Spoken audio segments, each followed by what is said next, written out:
নাথিটিউড চ্যানেলে আবারও তোমাদের স্বাগত। আজকের ভিডিওতে আমরা পলিটেকনিক ফার্স্ট সেমিস্টারের অ্যাপ্লাইড ফিজিক্স 1 সাজেশনের যে ফাইনাল পিডিএফ আমরা অলরেডি পাবলিশ করেছি, তোমরা অনেকে এটা পারচেজ করেছো। যারা এ ব্যাপারে জানো না তারা ডেসক্রিপশনে চেক করতে পারো, এই ভিডিও ডেসক্রিপশনে তার রিভিউ ভিডিওর লিঙ্ক দেওয়া আছে। তো আজকের ভিডিওতে আমরা অ্যাপ্লাইড ফিজিক্স 1-এর যে রোটেশনাল মোশন আছে এই চ্যাপ্টার থেকে একটা ভিডিও অলরেডি আপলোড করা হয়েছে। তো আজকে হচ্ছে সেকেন্ড পার্ট। তো প্রথম পার্টে প্রথম 9টা এমসিকিউ আলোচনা করা হয়েছে। আজকে 10 নম্বর থেকে যে সমস্ত প্রশ্ন আছে 2 মার্ক বা 3 মার্কের, সেগুলো আলোচনা করা হবে। তো এখানে যে সমস্ত প্রশ্ন আলোচনা হবে সবই খুবই ইম্পর্টেন্ট প্রশ্ন এবং প্রিভিয়াস পেপার থেকে নেওয়া বা প্রিভিয়াস পেপারের উপর বেস করে নেওয়া এই ধরনের প্রশ্নই তোমাদের সেমিস্টার এক্সামে আসে। তো অবশ্যই তোমরা সম্পূর্ণ ভিডিওটা ভালো করে দেখো। তো আজকের প্রথম যে প্রশ্ন এখানে তোমরা দেখতে পাচ্ছ, যেটা বলা হচ্ছে যে ডিফাইন মোমেন্ট অফ ইনারশিয়া, অর্থাৎ মোমেন্ট অফ ইনারশিয়ার সংজ্ঞা দাও বা মোমেন্ট অফ ইনারশিয়া কাকে বলে সেটা। তো খুব ইম্পর্টেন্ট একটা কোয়েশ্চেন। তো এখানে কি বলা হচ্ছে, মোমেন্ট অফ ইনারশিয়া একটা হেডিং করা হয়েছে অ্যান্সারে। তো এটাকে সাধারণত ক্যাপিটাল আই দিয়ে চিহ্নিত করা হয়, ঠিক আছে। কি বলা হচ্ছে এখানে যে it is defined as the quantity express by the body resisting angular acceleration, ঠিক আছে। অর্থাৎ কোনো একটা ঘূর্ণায়মান কোনো একটা বস্তু কোনো একটা লাইনকে অ্যাক্সিস করে ধরো রোটেট করছে, তাহলে তার যে রোটেশনাল টেন্ডেন্সি বা তার যে অ্যাঙ্গুলার মোমেন্টাম, তাকে বাধা দেওয়ার যে প্রপার্টি বা কোয়ান্টিটি সেটাই হচ্ছে মোমেন্ট অফ ইনারশিয়া। বা এরকম ভাবতে পারো যে কোনো একটা বস্তুর রোটেশনাল টেন্ডেন্সি সে কতটা ঘুরবে সেটাই হচ্ছে তার মোমেন্ট অফ ইনারশিয়াকে বলা হয়, মানে প্র্যাকটিক্যালি বিষয়টা এরকম। তো এখানে আরও কিছু কথা বলা হয়েছে যে which is sum of the product of mass. Moment of inertia mathematically কীভাবে মাপা হয়, sum of product of mass of every particle with its square of distance from the axis of rotation. তো এইটা হচ্ছে ধরো অ্যাক্সিস অফ রোটেশন, ধরো এটা একটা ওয়াই অ্যাক্সিস এবং এই যে অবজেক্টটা আছে এর মাস হচ্ছে এম।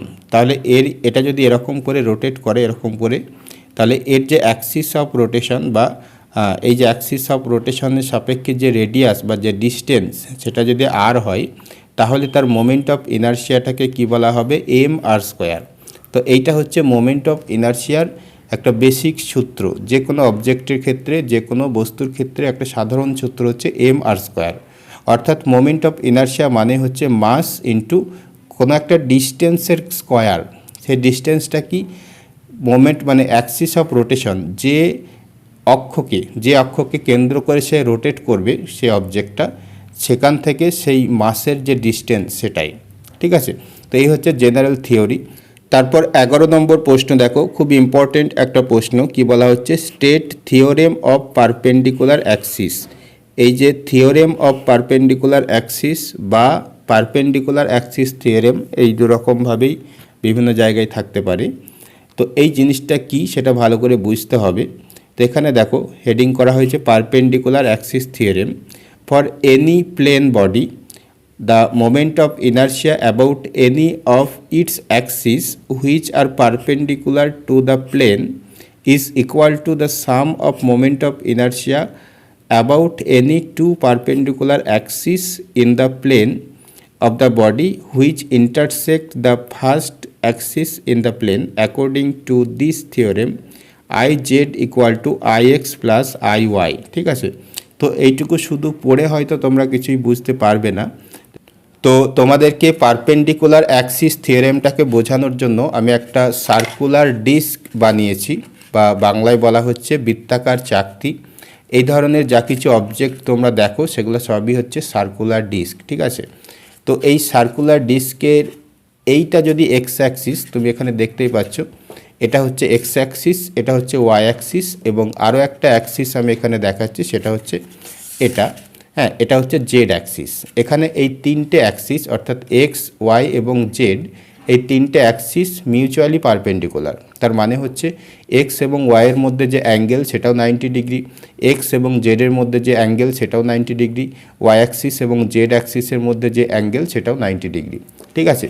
তো এখন এরকম যদি হয় তাহলে পারপেন্ডিকুলার অ্যাক্সিস থিওরেম কি বলছে, যে এই যে জেড অ্যাক্সিস বরাবর এর যে moment of inertia, Z Axis সাপেক্ষে যে মোমেন্ট অফ ইনারশিয়া যা হবে সেটা হচ্ছে এর এক্স অ্যাক্সিস সাপেক্ষে moment of inertia plus Y axis সাপেক্ষে মোমেন্ট অফ ইনারশিয়া। ঠিক আছে, তো বিষয়টাকে তুমি এখানে প্র্যাকটিক্যালি একটু ফিল করতে পারবে। দেখো, আমি যদি এটাকে এক্স অ্যাক্সিস বরাবর রোটেট করার চেষ্টা করি বা কিছুটা রোটেট করে ছেড়ে দিই, তাহলে এর যে রোটেশনাল টেন্ডেন্সি দেখো বেশ কম। আবার ওয়াই অ্যাক্সিস বরাবর যদি রোটেট করি তবুও দেখো সেটা মোটামুটি কম। ঠিক আছে, কিন্তু এটাকে যদি আমি জেড অ্যাক্সিস বরাবর এটাকে যদি আমি রোটেট করি তাহলে এর যে রোটেশনাল টেন্ডেন্সি তার তুলনায় অনেক বেশি। তো পারপেন্ডিকুলার অ্যাক্সিস থিওরেম সেটাই বলছে যে এর যে এক্স অ্যাক্সিস বরাবর যে মোমেন্ট অফ ইনারশিয়া অর্থাৎ আই এক্স এক্স এবং ওয়াই অক্ষ বরাবর মোমেন্ট অফ ইনারশিয়া বা আই ওয়াই বা আই ওয়াই ওয়াই, সেটা হচ্ছে এদের এই দুটো যোগফল হচ্ছে জেড অ্যাক্সিস বরাবর মোমেন্ট অফ ইনারশিয়া। তো এই জন্যই এই জেড অ্যাক্সিস বরাবর এর যে রোটেশনাল টেন্ডেন্সি সেটা অনেক বেশি। তো অ্যাকচুয়ালি মোমেন্ট অফ ইনারশিয়াকে ফিল করতে গেলে এরকমভাবেই তোমাকে বুঝতে হবে যে যে অবজেক্টের বা যে অ্যাক্সিস সাপেক্ষে কোনো একটা অবজেক্ট বেশিক্ষণ রোটেট করার চেষ্টা করে বা তার রোটেশনাল মোশনটাকে বেশিক্ষণ রাখার চেষ্টা করে, সেই অ্যাক্সিস সাপেক্ষে তার মোমেন্ট অফ ইনারশিয়াটা বেশি। ঠিক আছে, তো এখানেও দেখো এক্স অ্যাক্সিস সাপেক্ষে মোমেন্ট অফ ইনারশিয়াটা অনেক কম, বেশিক্ষণ ঘুরছে না, একবার ঘুরিয়ে ছেড়ে দিলে। কিন্তু জেড অ্যাক্সিস বরাবর যখন আমি এটাকে ঘোরাচ্ছি তখন সেটা তার রোটেশনাল টেন্ডেন্সিটা অনেক বেশি হচ্ছে তুলনামূলকভাবে। তো এই হচ্ছে পারপেন্ডিকুলার অ্যাক্সিস থিওরেম, যেখানে বলা হচ্ছে যে জেড অ্যাক্সিস বরাবর মোমেন্ট অফ ইনারশিয়া হবে এক্স অ্যাক্সিস বরাবর মোমেন্ট অফ ইনারশিয়া এবং ওয়াই অ্যাক্সিস বরাবর মোমেন্ট অফ ইনারশিয়ার যোগফল। তো এই হচ্ছে পারপেন্ডিকুলার অ্যাক্সিস থিওরেম। তো আশা করি বুঝতে পেরেছো। তো এখানেও তোমরা ছবিতেও তোমরা দেখতে পাচ্ছ যে I Z equal to I X plus I Y, অর্থাৎ এই যে এক্স অ্যাক্সিস বরাবর যে রোটেশনাল টেন্ডেন্সি বা moment of inertia plus Y axis বরাবর মোমেন্ট অফ ইনারশিয়া, এই দুটো যোগফল হবে কি জেড অ্যাক্সিস বরাবর মোমেন্ট অফ ইনারশিয়া। ঠিক আছে, তো আশা করি বুঝতে পেরেছো। তো 12 নম্বর প্রশ্নটা দেখো একই রকমভাবে ইম্পর্টেন্ট। তো এখানে কি বলা হচ্ছে, state the theorem of parallel Axis. তো এখানেও দেখো হেডিং করা হয়েছে প্যারালাল অ্যাক্সিস থিওরেম। ঠিক আছে, তো এটাই হচ্ছে মেন, তোমরা মনে রাখবে এটা দিয়ে প্রশ্ন অবশ্যই আসতে পারে, এটা বা আগেরটা, এই দুটোর মধ্যে যে কোনো একটা আসবে। ঠিক আছে, তো এখানে দেখো কি বলা হচ্ছে, the moment of inertia of A body about an Axis parallel to an axis passing through the center of mass is equal to the sum of the moment of inertia of the body about an axis passing through center of mass and the product of mass and square of the distance between the two axes। ঠিক আছে, তো এখানেও তোমরা পড়ে খুব একটা বুঝতে পারবে না, তো আমি এখানে ছবির মাধ্যমে এই যে চিত্রটা আছে এর মাধ্যমে একটু বুঝিয়ে দিচ্ছি, বা এটা দেখে তোমরা অনেকটাই বুঝতে পারবে। তো এই ছবিটার মাধ্যমে আমি তোমাদের প্যারালাল অ্যাক্সিস থিওরেমটাকে একটু বুঝিয়ে দিচ্ছি। দেখো, প্যারালাল অ্যাক্সিস থিওরেম মানে কি, কোনো একটা অবজেক্টের যে সেন্টার অফ মাস, এর ক্ষেত্রে এটা হচ্ছে centre of mass, centre of mass দিয়ে যদি কোনো একটা অ্যাক্সিস টানা হয়, ধরো এটা কোনো একটা অ্যাক্সিস এ অ্যাক্সিস ধরলাম। ঠিক আছে, তো কোনো একটা অ্যাক্সিস যদি সেন্টার অফ মাস দিয়ে টানা হয় তাহলে তার মোমেন্ট অফ ইনারশিয়া সাধারণত জানা থাকে। যদি একটা জিওমেট্রিক শেপের কোনো অবজেক্ট থাকে তার মোমেন্ট অফ ইনারশিয়া জানা থাকে। তো এক্ষেত্রে যেটা করা হয়েছে, এই যে সেন্টার অফ মাস এর সাপেক্ষে যে মোমেন্ট অফ ইনারশিয়া সেটা এখানে কত আইসি। ঠিক আছে, আইসি দিয়ে চিহ্নিত করা হয়েছে। আর এখানে যদি এর প্যারালাল কোনো একটা অ্যাক্সিস, যেমন এখানে দেখো ওয়াই অ্যাক্সিসটা এই সেন্টার অফ মাসের উপর দিয়ে যে অ্যাক্সিসটা নিচ্ছি তার প্যারালাল নিচ্ছি। তো এটা যদি জানা থাকে, যদি আইসি জানা থাকে, অর্থাৎ সেন্টার অফ মাসের সাপেক্ষে কোনো একটা অবজেক্টের মোমেন্ট অফ ইনারশিয়া যদি জানা থাকে, তাহলে তার প্যারালাল অন্য কোনো অ্যাক্সিস সাপেক্ষে তার মোমেন্ট অফ ইনারশিয়াটা বার করা যাবে। সেটা হচ্ছে এই সূত্র দিয়ে, কি যে এটা হচ্ছে আইও, মানে এই অ্যাক্সিস সাপেক্ষে মোমেন্ট অফ ইনারশিয়াটা হচ্ছে আইও। ঠিক আছে, তো এই আইওটা কি হবে, এই যে আইসি বা সেন্টার অফ মাস এর সাপেক্ষে moment of inertia plus M D square, অর্থাৎ এই যে অবজেক্টটা আছে এর মাস প্লাস এই অ্যাক্সিস এবং এই যে প্যারালাল অ্যাক্সিস এদের মধ্যবর্তী ডিস্টেন্স, এই যে ডি। ঠিক আছে, এই ডি স্কোয়ার। তো এই জিনিসটা এখানে লেখা আছে দেখো, moment of inertia of shape, মানে এই যে শেপটা আছে এটার শেপ অ্যাবাউট পয়েন্ট ও, এই পয়েন্টের সাপেক্ষে। আর moment of inertia of shape about centroid. Centroid মানে হচ্ছে সেন্টার অফ মাস, ঠিক আছে, বা বাংলায় বলা হয় ভর কেন্দ্র এটা। আর এখানে কি বলা হচ্ছে, added moment of inertia due to distance between O and C. অর্থাৎ যখনই এর সাপেক্ষে মোমেন্ট অফ ইনার্শিয়া আমি বার করতে যাব, তখন মোমেন্ট অফ ইনার্শিয়াটা আরও বাড়বে। হ্যাঁ, যে মানে এর যে সেন্টার দিয়ে যে মোমেন্ট অফ ইনার্শিয়া যা হবে এখান থেকে আরও বাড়বে, সেটা কতটা হবে, সেটা হচ্ছে এতটা এক্সট্রা যোগ হবে। এই জন্য বলা হচ্ছে অ্যাডেড মোমেন্ট অফ ইনার্শিয়া, তো এমডি স্কোয়ার।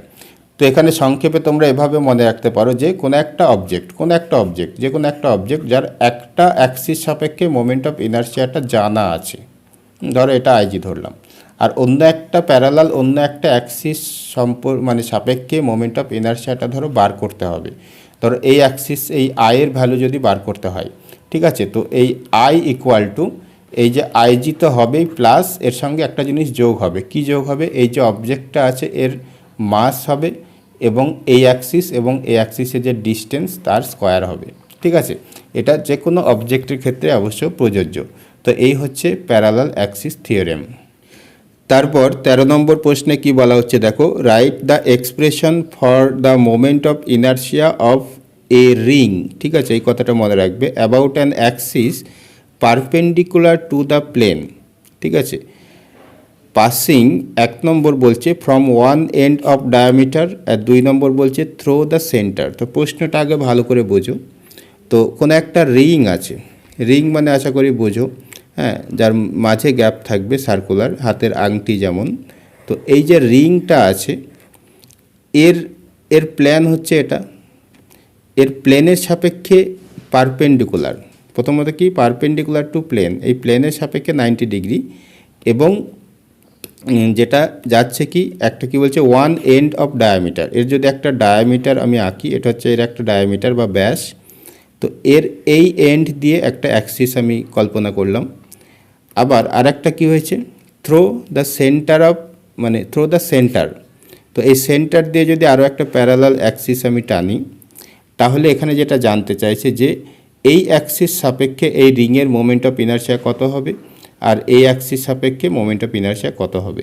তো প্রথমত এখানে দেখো এটাই বলা হয়েছে, the moment of inertia of the ring about an axis perpendicular to the plane passing, 1 number কি বলছে from one end of diameter, তো ওয়ান এন্ড অফ ডায়ামিটার, তো এটাকে যদি আমি ডি ধরি বা আইডি ধরি, তো সেটা হচ্ছে কি 2mr²।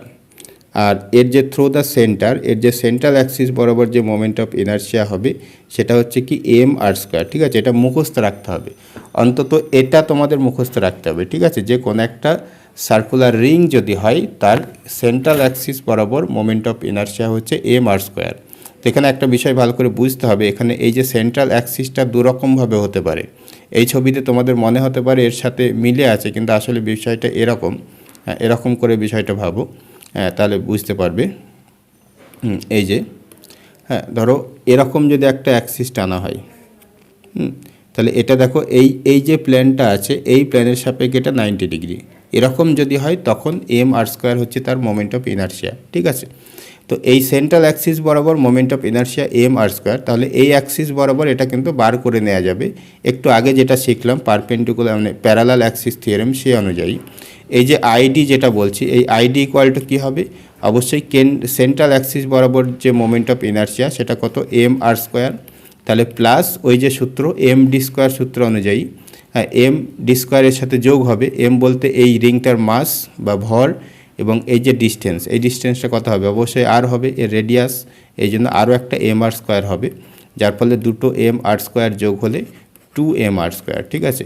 তো এইটা যদি মানে প্যারালাল অ্যাক্সিস থিওরেম জানা থাকে, তো এটা জানা থাকলে এটা দিয়ে এই সূত্রটার সাহায্যে এটা বার করে নেওয়া যাবে, ঠিক আছে। তো এখানে এই প্রশ্নটা থেকে এই জিনিসটাই তোমার জানার, যে কোনো একটা রিংয়ের বা সার্কুলার রিংয়ের মোমেন্ট অফ ইনার্শিয়া হচ্ছে mr², এটা হচ্ছে মেন, ঠিক আছে। আর যদি কোনো একটা সাইড মানে কোনো একটা ডায়ামিটারের এক এন্ড থেকে ওয়ান এন্ড এর সাপেক্ষে বার করতে হয়, তাহলে সেটা হচ্ছে তার দ্বিগুণ হয়ে যাবে 2mr²।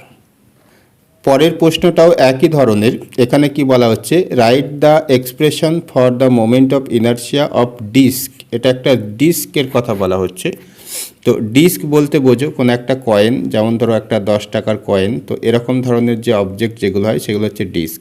তো এর কোনো একটা এক্সপ্রেশন বার করতে হবে মোমেন্ট অফ ইনার্শিয়ার জন্য। কোন অ্যাক্সিস সাপেক্ষে সেটা দেখো, about an axis perpendicular to the plane.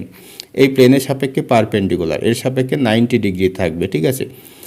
Passing through from one end of diameter, এখানেও সে ওয়ান এন্ড অফ ডায়ামিটার বলছে, অর্থাৎ এর যদি একটা ডায়ামিটার আমি নিই, তাহলে এই ডায়ামিটার সাপেক্ষে যদি একটা টানি, আর একটা কী বলছে দ্য সেন্টার, এখানেও এর সেন্টারের সাপেক্ষে জানতে চেয়েছে, ঠিক আছে। তো এখানেও এর যে সেন্টার সাপেক্ষে যে মোমেন্ট অফ ইনার্শিয়া সেটা হচ্ছে হাফ mr², ঠিক আছে। এগুলো সব মুখস্থ করতে হবে। তোমাদের বইয়েও দেখবে একটা ছকের মাধ্যমে দেওয়া আছে এরকম ছবি দিয়ে, সেগুলো দেখে আরও ভালো বুঝতে পারবে অবশ্য। তাহলে এই যে এটা হচ্ছে সেন্টারের সাপেক্ষে হাফ mr², তাহলে এর যে এই ওয়ান এন্ডে যদি আসি রেডিয়াসের বা মানে ডায়ামিটারের, তখন কি হচ্ছে এটা এর সাপেক্ষে এই যে হাফ mr² এর সঙ্গে যোগ হবে কি ওই আগেরটার মতো mr², ঠিক আছে। তাহলে এই টোটাল যোগফল হয়ে যাবে কি 3/2 mr², ঠিক আছে। যোগটা করে দেখে নিও। এই জন্য এটা হচ্ছে কি 3/2 mr² from one end of diameter, ঠিক আছে। তো এই যে 14 নম্বর এবং এর আগের 13 নম্বর, এই দুটো প্রশ্ন থেকে দুটো জিনিস তোমরা অবশ্যই মনে রাখবে, যে যদি কোনো একটা সার্কুলার রিং হয় তাহলে তার সেন্ট্রাল অ্যাক্সিস বরাবর যে মোমেন্ট অফ ইনার্শিয়া সেটা হচ্ছে mr²। আর যদি এটা রিং না হয়ে যদি একটা চাকতি হয় বা যেটাকে ডিস্ক হয়, তাহলে তার মোমেন্ট অফ ইনার্শিয়া হচ্ছে কি হাফ mr², ঠিক আছে। এই দুটো অন্তত অবশ্যই মুখস্থ রাখবে। 15 নম্বর প্রশ্নে দেখো কি বলা হচ্ছে, what is radius of gyration বা রেডিয়াস অফ জিরেশন, এরকম উচ্চারণ করা হয়। তো যাই হোক, স্পেলিংটা অবশ্যই মনে রাখবে। এখানে অ্যান্সার দেখো, রেডিয়াস অফ জাইরেশন হেডিং করা হয়েছে। এখানে বলা হচ্ছে we can define the radius of gyration as the imaginary distance from the centroid. এটা একটা ইমাজিনারি ডিস্টেন্স, এই জন্য এটাকে বোঝানোটা একটু কঠিন। At which the area of cross section is imagined to be focused at a point in order to obtain same moment of inertia, it is denoted by k. তো যাই হোক, আমি একটা সিম্পল একটা অবজেক্ট নিচ্ছি, ধরো এ একটা সার্কুলার একটা সার্কেল, ঠিক আছে। তো এর যে সেন্ট্রয়েড সেটা অবশ্যই এর কেন্দ্রে এর সেন্ট্রয়েড আছে। সেন্ট্রয়েড মানে হচ্ছে সেন্টার অফ মাস বা সেন্টার অফ এরিয়া, যাই হোক। তো এখন এর যে টোটাল এরিয়া এটাকে একটা ইমাজিন করা হয়। এটাকে যদি আমি ইমাজিন করি তাহলে এরকম একটা ডিস্টেন্সে, এর যে টোটাল এরিয়া এরকম একটা ডিস্টেন্সে আমি এটাকে ভাবতে পারি আর কি, ঠিক আছে। হ্যাঁ, এই টোটাল এরিয়াটাই শুধু এই পয়েন্টে বা এই লাইনের উপর ফোকাসড আছে, এরকম ভাবা যেতে পারে। তখন এই যে ইমাজিনারি যে সার্কেলটা আসছে তার যে রেডিয়াস সেটাই হচ্ছে রেডিয়াস অফ জাইরেশন, ঠিক আছে। তো এই হচ্ছে ব্যাপার। তবে এইভাবে যদি ব্যাপারটা নাও বোঝা যায়, তবে ম্যাথমেটিক্যালি বিষয়টা অবশ্যই বোঝাটা অনেকটা সহজ। তো এখানে কি বলা হয়েছে দেখো, the formula of moment of inertia in terms of radius of gyration. অর্থাৎ কোনো একটা অবজেক্টের মোমেন্ট অফ ইনার্শিয়া যদি আই হয় এবং তার মাস যদি এম হয়, তাহলে আই ইকুয়াল টু mk², যেখানে কে হচ্ছে অবশ্যই মোমেন্ট অফ ইনার্শিয়া, ঠিক আছে। তো এখান থেকে তুমি মোমেন্ট মানে রেডিয়াস অফ জাইরেশনের একটা ইকুয়েশন তুমি পাবে এবং সেখান থেকে বুঝতে পারবে বিষয়টা আরও। এখানে কি বলা হচ্ছে, where I is the moment of inertia and M is the mass of the body, accordingly the radius of gyration is given by K. অর্থাৎ এই যে ইকুয়েশনটা, এই ইকুয়েশনটা যদি আমি এরকম করে লিখি যে k² ইকুয়াল টু কী হবে, এই এমটা যদি এদিকে নিয়ে আসি তাহলে কী হবে, I/m হবে, ঠিক আছে। তারপর কে এর এই স্কোয়ারটা উঠিয়ে দিলে এদিকে রুট হবে, এই জন্য একবার এখানে কি করা হয়েছে, কে ইকুয়াল টু √I/m। তো রেডিয়াস অফ জাইরেশনের যদি ডেফিনেশন মনে নাও থাকে, এইটা অবশ্যই তুমি মনে রাখবে, ঠিক আছে।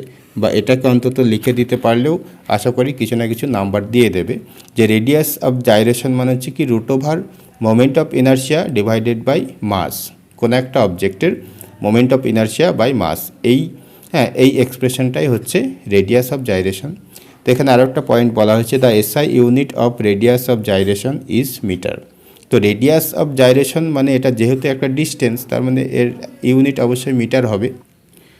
এরপর 16 নম্বর প্রশ্নে বলা হচ্ছে moment of inertia of a ring, দেখো আবার রিং এসছে, about one of its diameter. কোনো একটা রিং আছে, তার কোনো একটা ডায়ামিটার এর সাপেক্ষে মোমেন্ট অফ ইনারশিয়া সেটা হচ্ছে কত আই।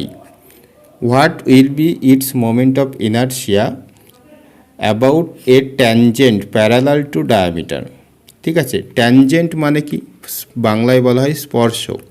তো এই যে ডায়ামিটারটা নিলাম এর সাপেক্ষে প্যারালাল আর একটা ট্যানজেন্ট যদি টানি, স্পর্শক যদি আমি টানি, তাহলে এই যে অ্যাক্সিসটা আছে এই অ্যাক্সিস এর সাপেক্ষে মোমেন্ট অফ ইনারশিয়া সেটা এখানে বলে দিয়েছে, সেটা হচ্ছে আই ধরতে বলেছে। তাহলে এই অ্যাক্সিস সাপেক্ষে মোমেন্ট অফ ইনারশিয়াটা কত হবে। ঠিক আছে, তো সেটাকে আমি ধরো আই টি ধরলাম, ট্যানজেন্ট বলে আই টি ধরলাম। তো এখানে দেখো কী লেখা হয়েছে, we know moment of inertia M I of a ring about its diameter I equal to half M R square. এটা তোমাকে অবশ্যই মুখস্থ রাখতে হবে, কোনো রিংয়ের ডায়ামিটার সাপেক্ষে মোমেন্ট অফ ইনারশিয়া। তারপর কি বলছে, here the distance between tangent and diameter আর, এই যে ডিস্টেন্সটা, এই ট্যানজেন্ট এবং এই ডায়ামিটার ডিস্টেন্সটা অবশ্যই আর বা রেডিয়াস হবে, তাই না। বাই প্যারালাল অ্যাক্সিস থিওরেম, তাহলে কি হচ্ছে, প্যারালাল অ্যাক্সিস থিওরেমটাকে এখানে অ্যাপ্লাই করা যাচ্ছে যে আইটি ইকুয়াল টু কী হবে, এইটা আই বা আইডি যাই বলো না কেন plus M R square. M বলতে এই রিংটার মাস আর আর হচ্ছে এই ডিস্টেন্সটা। ঠিক আছে, তো এটাকেই আরও ফার্দার ক্যালকুলেশন করা হয়েছে, দেখে নাও। তাহলে এখানে দেখো আইডিটাকে আই ধরতে বলা হয়েছে, এই জন্য আই বসিয়ে দেওয়া হয়েছে। আর এম আর স্কোয়ার এটাকে কীরকম লেখা হয়েছে, 2 into half M R square করে লিখে দেওয়া হয়েছে। ঠিক আছে, যেহেতু হাফ এম আর স্কোয়ারটা আবার আয়ের সাথে সমান, এটা তোমাকে মুখস্থ রাখতে হবে যে কোনো একটা রিংয়ের ক্ষেত্রে ডায়ামিটারের সাপেক্ষে moment of inertia half M R square. ঠিক আছে, হ্যাঁ, এই জন্য এটাকে এরকম করে লেখা হয়েছে। তাহলে এখানে আই আর এখানে 2i যোগ হলে 3i, তো 3i হচ্ছে এখানে আনসার। তো আজকে 16 নম্বর পর্যন্ত প্রশ্ন আলোচনা করা হলো। এরপরে আরও কিছু প্রশ্ন এখান থেকে বাকি আছে, সেগুলো পরবর্তী ভিডিওতে অবশ্যই নিয়ে আসব। এই জন্য চ্যানেলে যারা নতুন আছো, চ্যানেলটা এখনও সাবস্ক্রাইব করোনি, তারা অবশ্যই চ্যানেলটাকে সাবস্ক্রাইব করে রাখো। আর আমাদের অন্যান্য সাবজেক্ট বা অন্যান্য চ্যাপ্টারের ভিডিও যারা এখনও দেখোনি, তারা অবশ্যই এখানে আমি এন্ড স্ক্রিনের লিঙ্ক দিয়ে রাখছি, এখান থেকে তোমরা দেখে নিতে পারবে। তো যাই হোক, আজকের মতো এই পর্যন্তই।